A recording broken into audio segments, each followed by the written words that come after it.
नमस्कार दोस्तों, मेरा नाम सुराज है और आज हम एक बहुत ही महत्वपूर्ण विषय पर चर्चा करेंगे। इस ध्यान भटकाने वाली दुनिया में खुद को केंद्रित रखना कितनी मुश्किल हो गई है। मुझे यकीन है कि आप में से कई लोगों ने महसूस किया होगा कि जिंदगी की तेज रफ्तार और लगातार नोटिफिकेशंस के बीच अपनी पढ़ाई, काम या व्यक्तिगत जीवन पर ध्यान केंद्रित करना कितना चुनौतीपूर्ण हो गया है। यार, ये नोटिफिकेशन का तो बस पूछो मत। मैं तो सोचता हूं फोन बनाने वालों को कोई अवार्ड देना चाहिए हमारी एकाग्रता भंग करने का। लेकिन कोई बात नहीं, आज हम इसी पर बात करेंगे कि कैसे हम इस व्यस्त दुनिया में ध्यान बनाए रख सकते हैं। सबसे पहले तो ये जानना जरूरी है कि हमारा ध्यान भटकता क्यों है। एक नंबर पर आते हैं टेक्नोलॉजी, सोशल मीडिया और हमारे चारों ओर की हलचल। ये तीनों मिलकर हमारी उत्पादकता का सत्यानाश करने में कोई कसर नहीं छोड़ते। मुझे याद है जब मैं पढ़ाई करता था तो मेरे फोन की कंपन मुझे हमेशा भटकाते थे। अरे यार, किसका मैसेज आया, जरूर कोई मेम भेजा होगा और बस मेरी पढ़ाई का क्या ही कहना।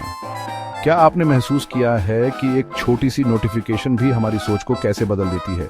एक मिनट पहले हम EMC2 समझ रहे होते हैं और अगले मिनट बिल्ली ने कुत्ते को कैसे डराया देख रहे होते हैं। अब हर किसी का ध्यान देने का समय अलग होता है। कुछ लोग 25 मिनट तक एकाग्र होकर रामायण भी लिख सकते हैं, जबकि कुछ बेचारे 10 मिनट में ही रावण बन जाते हैं।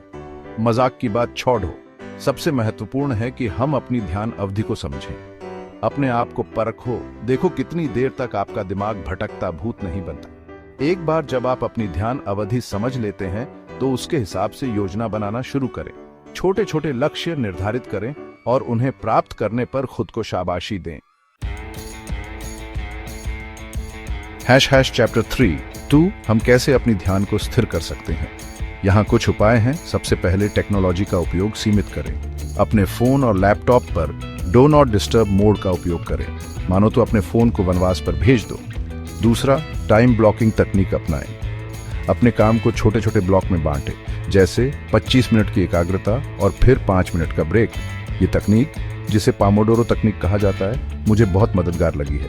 तीसरा, व्यायाम और ध्यान। दैनिक व्यायाम और मेडिटेशन हमारे मस्तिष्क को शांत करते हैं। सुबह की एक छोटी सैर या ध्यान सत्र आपकी ऊर्जा को फिर से भर सकती है।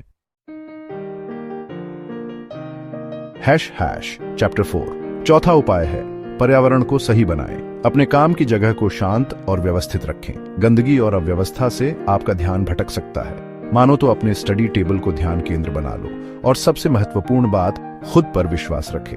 ध्यान रखना बहुत जरूरी है कि खुद पर विश्वास रखें। हमारे पास कई बार असफलता आती है, लेकिन इसका मतलब यह नहीं है कि हम आगे नहीं बढ़ सकते।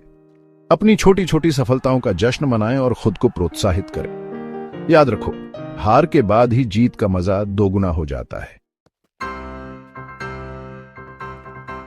चैप्टर 5 दोस्तों, इन सभी उपायों को अपनाने के बाद मुझे यकीन है कि आप अपनी उत्पादकता को बढ़ा सकते हैं।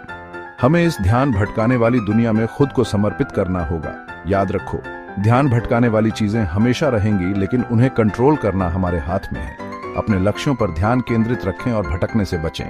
तो अब भटकना बंद और ध्यान केंद्रित करना शुरू।